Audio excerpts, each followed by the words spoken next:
Работа аппарата правительства Республики Ингушетия очень ответственная. Ежедневно сотрудники аппарата выполняют сотни поручений, и каждый по своему направлению. Функции, возложенные на аппарат правительства, имеют широкий спектр направления. Их работа заключается в том, чтобы координировать деятельность всех органов исполнительной власти. Мы получаем соответствующие материалы, документы, которые необходимо готовить. Они проходят перечень согласований, обработки через соответствующие отделы правительства. Я думаю, что вы уже со всеми отделами ознакомились, видели, как построена работа. Документ поступает в правительство или же разрабатывается здесь. Далее он проходит все стадии согласования. После этого уже с учетом реалий экономики, социальной политики, тех направлений, которые мы получаем из федерального центра, те направления, которые продиктованные главой субъекта председателем правительства, они уже перекладываются полностью на бумагу. Работа кропотливая, потому что здесь задействовано много служб, в том числе и работа органов исполнительной власти, которые являются у нас идейными разработчиками документов. Дальше уже при сплоченности всего коллектива аппарата в итоге уже как раз тот итоговый документ выходит, который идет в дальнейшем для подписания.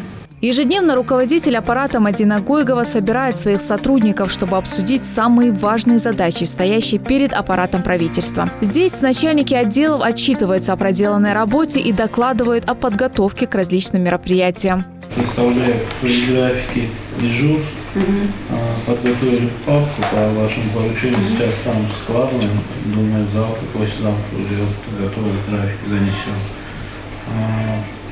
Так, по оформлению в министерствах, ведомствах проводятся конкурсы на лучшее оформление административного здания. До конца недели тоже будет представлена информация, а так вот вопросов нет, все поручения, которые вы дали, которые исходят в правительство, все выполняются в срок. Сегодня, например, перед аппаратом правительства стоит важная задача. Они готовятся к итоговому расширенному заседанию с участием главы Ингушетии Юнусбека Евкурова, на котором Комитет экологии будет подводить итоги своей работы за год. Мероприятие очень ответственное. Каждый из присутствующих имеет свои задачи, которые четко выполняются, а Мадина Гойгова контролирует весь этот процесс. Руководитель аппарата правительства не просто распределяет обязанности, но и подбадривает своих сотрудников перед предстоящим сложным днем. Сегодня у нас самый важный день этого месяца и практически самый важный день, кроме 31 декабря этого года. Хорошо? Все, давай. Мадина Исраиловна в этой должности сравнительно недавно. Глава Ингушетии назначил ее на должность руководителя аппарата правительства Республики Ингушетия своим указом 31 октября. Юнусбек Евкуров отметил колоссальную работоспособность, компетентность и трудолюбие Мадины Гойговой, что она всегда ответственно подходит к выполнению возложенных на нее задач. Также руководитель региона определил основные задачи, направленные на активизацию работы аппарата правительства по всем направлениям. Первый заместитель главы администрации Гойгова Мадина Исраиловна указом назначена должность аппарата правительства. Мадина уже там поработала в должности вице-премьера долгое время, знает всю работу. Я думаю, что с учетом ее уже опыта работы, знаний, умения работать, ну и принципиального подхода к своим профессиональным обязанностям, она, во-первых, продолжит то дело, которое делали до нее, руки для аппарата, потому что ей не каждому хардик. Ну и нарастить там потенциал. Потому как налажена работа в отделах, уже можно сделать первые выводы о работе Мадины Гойговой. Какие именно задачи были поставлены перед ней руководитель аппарата правительства, делится с нашей съемочной группой. Осуществление своевременного контроля. Потому что есть ряд документов, которые мы не должны упускать из виду. Это поручение президента страны, председателя правительства, а также полномочного представителя президента в Северокавказском федеральном округе. Эти документы, которые у нас стоят на особом контроле, касаются они различных направлений, от социальной политики до работы, например, скажем, общественного транспорта или вопрос, даже вот у нас тема, которая в последней неделе поднимается, вопрос, связанный с обустройством дорожных переходов. То есть это проблемы, которые стоят на вопросы, которые стоят на особом контроле. С какими проблемами сталкиваемся? С большим объемом работы. Это, конечно, первый вопрос, который у нас стоит на повестке. Даже сейчас вы слышали, что сегодня пятница, у нас 70 документов на контроле исполнения находится. Поэтому мы сегодня к концу дня, уже буквально в течение 3 часов, должны все эти вопросы закрыть. С самим аппаратом проблем нет. Коллектив очень хороший. Ребята готовы и в профессиональном плане, и в плане заимствования, так скажем, задействования своего личного времени для того, чтобы работа шла хорошо и была поставлена на нужные рельсы. Креативные, амбициозные, целеустремленные. Именно таким характеризует аппарат правительства. А их молодой руководитель Мадина Гойкова всю работу и действия сотрудников держит на личном контроле. В соседнем от нее кабинете сидят заместители руководителя аппарата правительства. Каждый из них курирует свое направление. Простой человек в этих планах на год, на месяц и на неделю может запутаться, но только не Муса Гагиев. Основным направлением моей деятельности является: первое – это планирование деятельности правительства и контроль за исполнением поручений, в том числе федеральных поручений, поручений главы и правительства Республики Ингушетия. Вот здесь у нас находятся основные документы в части планирования. К примеру, план работы главы Республики Ингушетия на 2017 год. В первую очередь мы руководствуемся этим планом. На основании плана главы и основных мероприятий правительства нам разработан и утвержден план основных организационных и управленческих мероприятий правительства республики на 2017 год. Вот в таком виде он у нас разбит на 2 полугодия и с разбивкой по каждому месяцу, какие основные мероприятия. То есть у нас для удобства мы применяем различные цвета, в том числе красный – это основные мероприятия, которым нам необходимо в течение года заниматься, соответственно, заранее готовиться к этим мероприятиям. Зеленым цветом у нас обозначается, к примеру, праздничные, памятные даты, события. Черным цветом основные наши мероприятия, которые непосредственно занимается правительство каждый день, ежедневно. На основании плана основных организационных и управленческих мероприятий правительства республики нами, аппаратом правительства, разрабатывается ежемесячно план работы на следующий месяц. Вот, к примеру, план основных организационных и управленческих мероприятий правительства республики на декабрь 2017 года. Соответственно, есть у нас положение о планировании деятельности правительства, соответственно, которое мы разрабатываем заблаговременно. Большое внимание руководством республики и правительства уделяется именно планированию. То есть, если нет грамотного планирования, соответственно, работа у нас будет идти не так, как нужно. Это основные принципы государственной службы – планирование и контроль. На основании плана на месяц также и у нас отделы разрабатывают план на неделю. То есть это более детализированные планы с указанием конкретных дат, времени и ответственных должностных лиц. Одним словом, при планировании работы, конечно, да, с уверенностью нужно сказать, что мы руководствуемся этим планом. Они у нас рабочие, действующие, не так, чтобы просто они были там, чтобы кому-то показать. Это у нас рабочие планы, действительно. Это намного упрощает сам процесс работы. То есть ты уже на опережение можешь посмотреть, подготовиться к каким-то мероприятиям. В аппарате правительства несколько десятков отделов. У каждого из них есть свое определенное направление. Что интересно, в основном это молодые ребята и девушки, которые на отлично знают свою работу. Организационно-аналитический отдел. Эти ребята всегда в гуще событий. Именно благодаря их работе все важные мероприятия проходят на высоком организационном уровне. Ребята эти очень заняты. Во-первых, конец года, ну а во-вторых, усиленно готовятся к расширенному заседанию правительства. А пока одни работают над составлением необходимой документации, другая их часть в зале заседания расставляет таблички, готовит встречу и регистрацию участников. А это порядка 150 человек.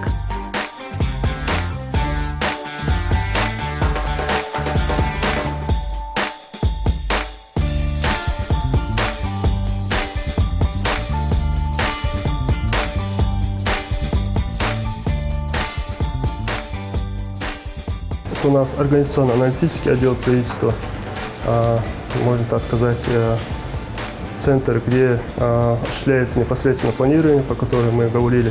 Непосредственно в этом отделе разрабатываются эти проекты планов, дорабатываются.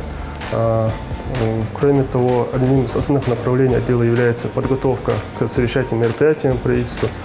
Это и расширенное заседание президиума правительства, плановые совещания правительства и другие. Также здесь осуществляется и техническая работа по перекладыванию документов, подготовке презентаций, слайдовых материалов к совещательным мероприятиям. Правовой отдел. Он занимается экспертизой проектов актов и мониторингом действующего законодательства на предмет необходимости внесения в него изменений плюс многое другое. Здесь ребята занимаются очень серьезными вопросами, но между работой и шуткам находится время. Про свой отдел я мог бы говорить бесконечно, но исключительно из уважения к ушам слушателей и беспокоиться о вашем здоровье постараюсь ограничиться несколькими словами на предмет соответствия действующему законодательству. Второе из двух основных направлений работы отдела – это судебная защита интересов правительства и республики в судах общей юрисдикции, в арбитражных судах, в правоохранительных органах. Это два основных направления. Кроме того, естественно, бывает необходимо исполнять отдельные поручения, которые возникают в работе аппарата, консультировать коллег по правовым вопросам при необходимости. Вот это в сущности то, чем мы занимаемся. Прозвучало несколько суховато, но поверьте, жизнь наша достаточно интересная.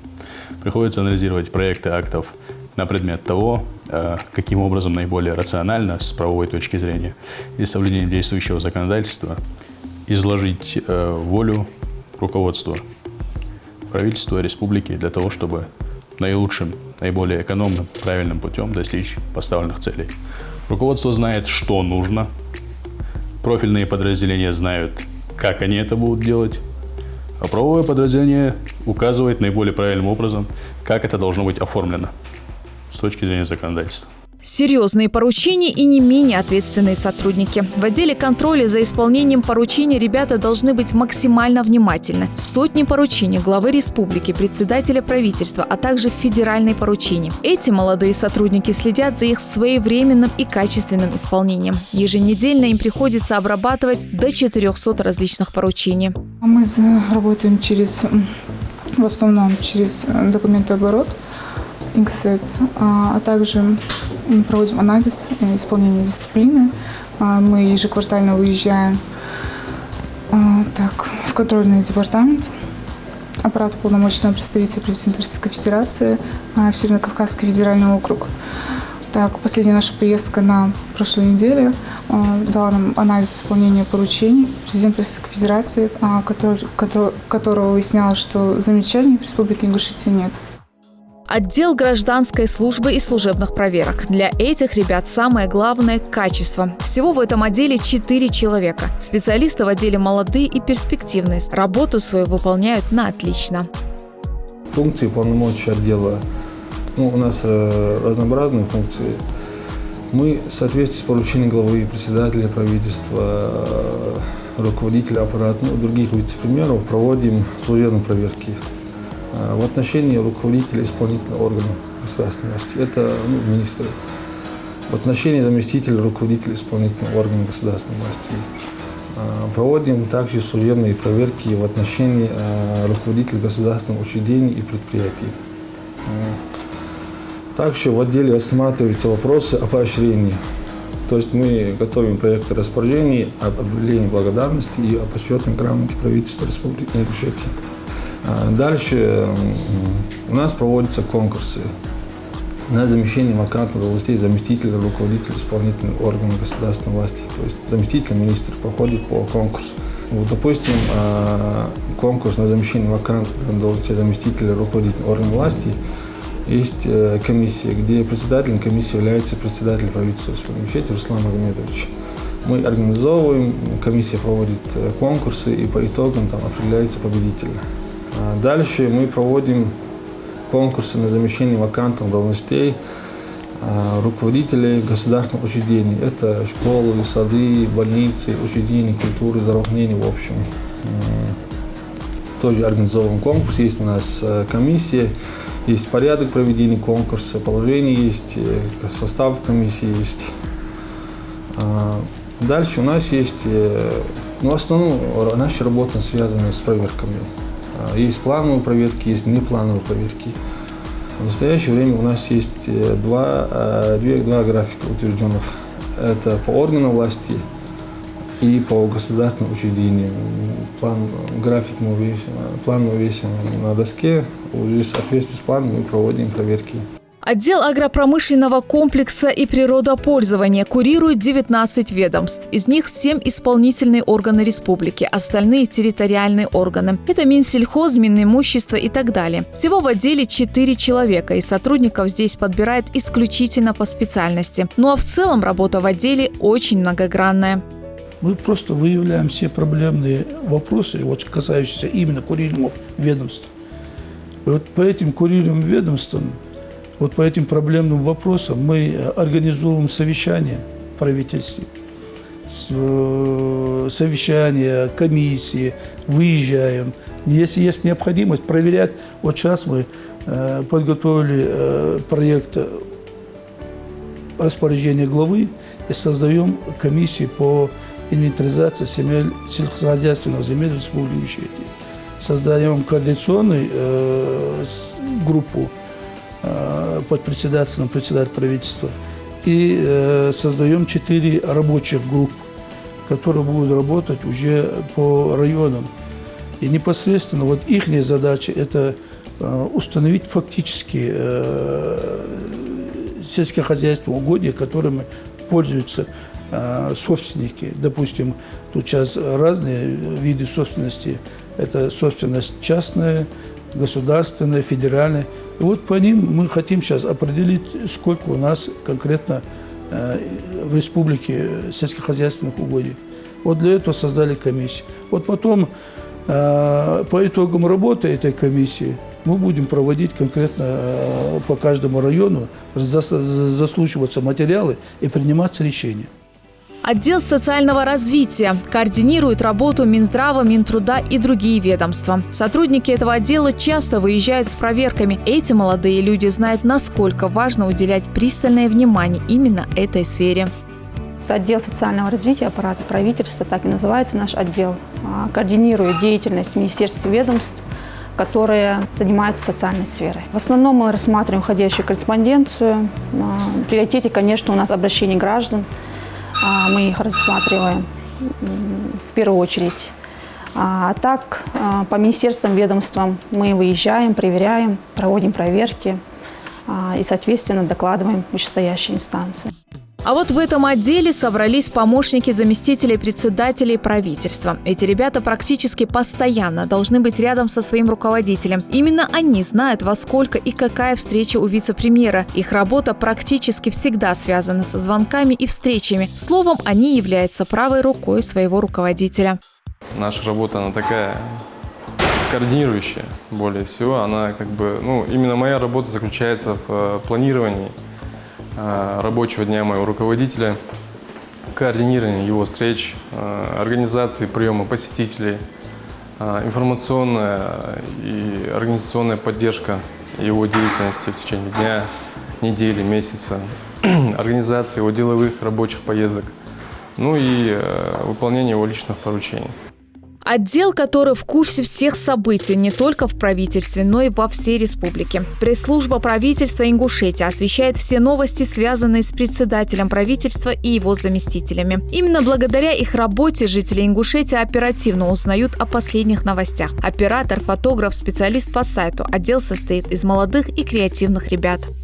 Как говорится, день у нас начинается с информации и заканчивается тоже информацией. Наша основная задача – это освещение деятельности правительства. Это и председатель правительства, и вице-премьеры, и также некоторые вопросы мы освещаем по работе аппарата в целом. Когда мы уже целиком и полностью окунаемся в работу, мы сложностей даже не замечаем. Вот настолько у нас в работе проходит весь наш рабочий день. Отдел топливно-энергетического комплекса и жилищно-коммунального хозяйства. Эти ребята до мозга костей хозяйственники. Так их здесь называют. Они курируют вопросы, связанные с энергетикой, газификацией, нефтяной отраслью и многое другое. Работа заключается у нас в большинстве своей специфика такая, что мы непосредственно курируем этот вопрос и вопросы развития топливно-энергетического комплекса, конечно, есть свои плюсы и минусы. Есть где-то что-то мы и не успеваем, может, но в большинстве своем, по сравнению с другими субъектами, наша республика, можно сказать, держится на, если не на первых местах, то на третьем, втором точно. Отдел экономики и финансов. Всего в отделе 5 человек. За каждым из них закреплен определенный участок. Но в случае необходимости эти ребята могут без проблем подменить друг друга. В своей деятельности мы курируем, то есть координируем и контролируем деятельность органов власти финансово-экономического блока нашего правительства. В нашей республике это Министерство финансов и Министерство экономического развития. Конечно, самыми главными направлениями деятельности органов власти, указанных мной, является формирование и исполнение бюджета республики, это в части Министерства финансов.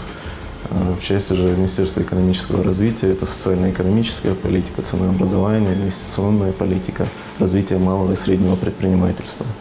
Отдел делопроизводства. Работа здесь нелегкая. Ежедневно приходится обрабатывать сотни единиц входящей и исходящей корреспонденции. И ошибок при этом быть не должно. Также мы консультируем наших работников по любым вопросам. Бывают всякие организационные моменты. Также с министерством, ведомств также консультируем. У нас сейчас новая программа внедрена, но она, правда, уже второй год. Вот мы были, не инициаторами, но, по крайней мере, мы с нами консультировались товарищи с Татарстана, и все как бы, вот нам приходили на консультации, звонят по поводу программы. Но это электронный документооборот. Раньше мы как бы все вручную делали. У нас были, конечно, компьютеры, программы были, но мы все сами вбивали. Сейчас у нас создаются, программа сама создает документ, СОГЛ, просто карточки заполняется, прикрепляется документ. Вот, и, в принципе, курьеры как таковые, как раньше, к нам не ходят, уже все по программе электронной. Вот, есть, конечно, федеральные органы, которые еще не подключились, но все министерства, ведомства Республики Ингушетия, исполнительные органы власти наши местные, они все уже работают по этой программе. Конечно, это нам облегчает труд, и им облегчает труд. Управление культурного наследия обеспечивает сохранность и использование объектов истории и культуры. Работа сложная, приходится часто выезжать, проверять и контролировать, чтобы к объектам культурного наследия было бережное отношение. Все мы знаем, что на территории республики расположено огромное количество памятников истории, археологии, архитектуры. И, соответственно, функции нашего подразделения входят в обеспечение охраны данных памятников. Для обеспечения вот этой работы, помимо нашего управления, у нас есть и подведомственные учреждения, подведомственные правительственные учреждения, с которыми мы непосредственно взаимодействуем и благодаря которым, с помощью которых мы в том числе и осуществляем возложенные на наше управление функции. Управление сравнительно создано недавно. В прошлом году в марте было оно образовано постановлением правительства республики. Образование этого подразделения связано с тем, что в 2015 году данные функции в сфере сохранения, использования, популяризации объектов культурного наследия были переданы от Минкультуры республики непосредственно в правительство. Но это было связано с изменением в федеральном законодательстве, и республика была в числе тех субъектов, которые первыми справились с задачей, связанной с реализацией этой нормы федерального закона. Отдел кадров. Именно в этом отделе девочки в курсе того, кто какую должность занимает, когда им положен отпуск. Также через этот отдел принимают на работу и освобождают от своих обязанностей. Словом, сердце аппарата правительства. Отдел называется отдел кадров. Соответственно, специфика нашей работы заключается в кадровом делопроизводстве.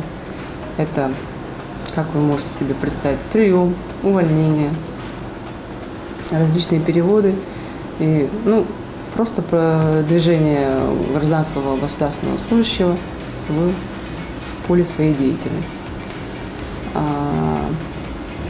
Специфика вот в этом. Помимо этого могу сказать, что действительно, как вы могли видеть и заметить, у нас правительство помолодело, аппарат правительства в частности. Более 80% у нас достаточно молодые, перспективные, целеустремленные молодые люди. Отдел по национальной и социальной политике курирует Минспорт, Минкульт, Миннац и другие министерства и ведомства. Эти ребята также отвечают за проведение масштабных мероприятий в своих подведомственных учреждениях и многое другое. В общем, вот на настоящий момент наш отдел занимается самое основное – это на конец года подготовкой к проведению Нового года. Готовимся активно к выборам.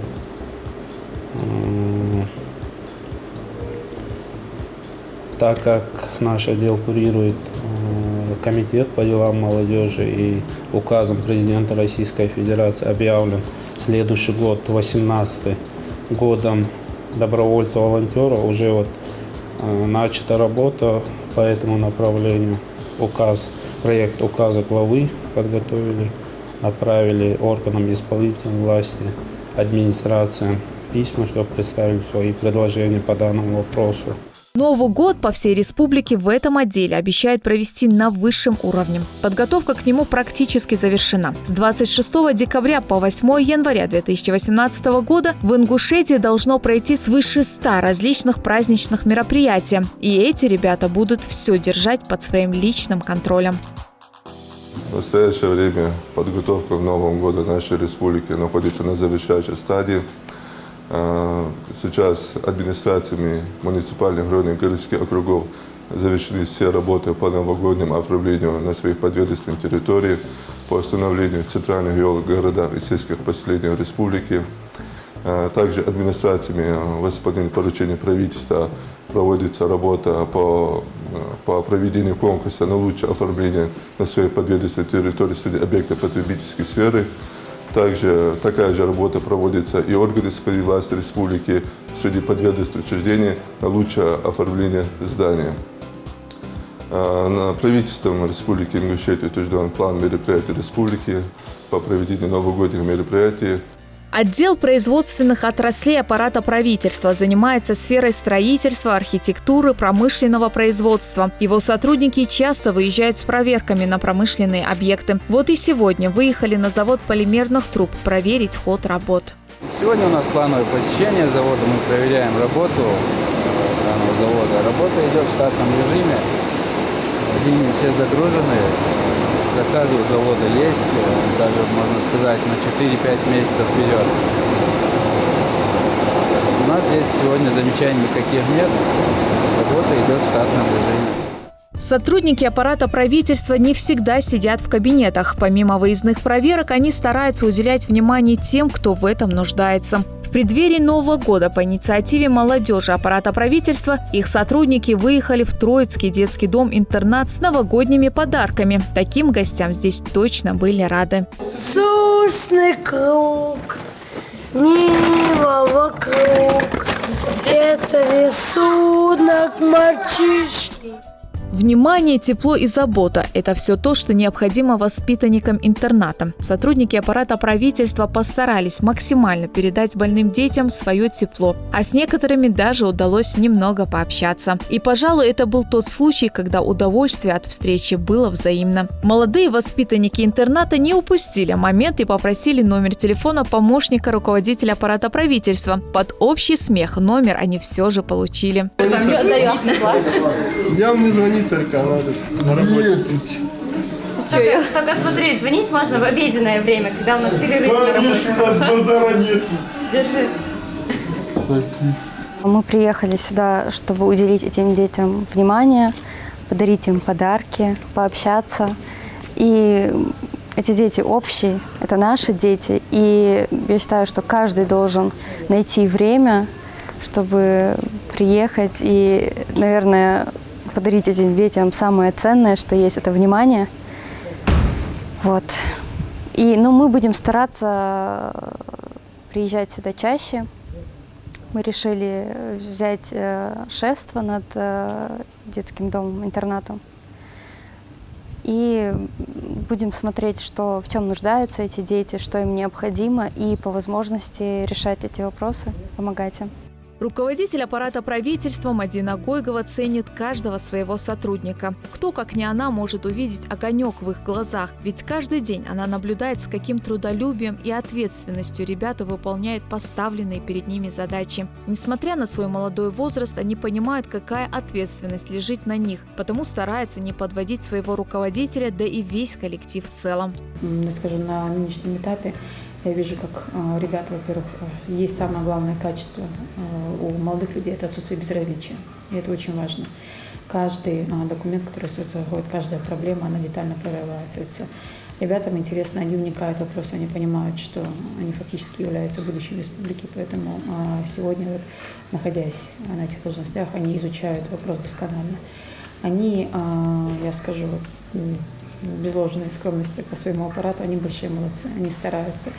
Как руководитель у них всего 2 месяца, я и вижу уже вот в течение 2 месяцев успела познакомиться по тем документам, которые они готовят, по тем информационным материалам, которые они предоставляют, что есть потенциал, но я думаю, что совместными усилиями мы дальше как-то будем развивать, чтобы эта работа все шла уже более уверенными шагами. Есть проблемные вопросы, они не могут не быть, потому что задействовано большое количество людей и много, скажем так, моментов, на которые необходимо обращать внимание. Но при этом все коллективно, на обсуждении, на, во-первых, согласование всех позиций. Здесь не бывает такого «я начальник, я прав». Необходимо, мы изучаем всевозможные варианты и при этом выносим то решение, которое является оптимально правильным. Пожалуй, с таким руководителем, который ценит и уважает их мнение, этим молодым и амбициозным, полных сил и идей сотрудникам аппарата правительства Ингушетии не страшно ничего. Ведь каждый из этих ребят отдает себе отчет, что за ними будущее нашей молодой и динамично развивающейся республики.